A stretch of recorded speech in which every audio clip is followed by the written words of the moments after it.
ကောင်တို့ယနေ့ကျွန်ုပ်တို့သည်ဓာနုပြုခန္ဓာကိုကာကွယ်ရမယ်လက်နက်မချကြနဲ့ဘော်တို့အမြောက်တွေကိုပြင်ဆင်ကြ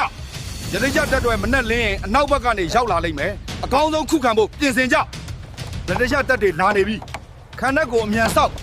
သမိုင်းတစ်ချက်အကောင်းဆုံးခန္ဓာကိုဆောက် Active soldiers. We heard Burma forces will defend with fortress under their General Mahar Bandula.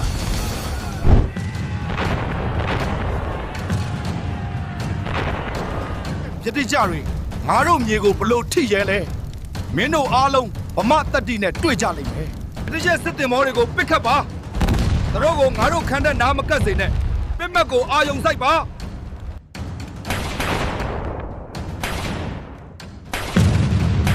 သူတို့ကိုငါတို့ရဲ့တက်တီကိုပြကြငါတို့တွဲဘလောက်နေတယ်ဆိုတာပကြ ဟုတ်ကဲ့ဇုံချစ်မဟာဗန္ဒူလာ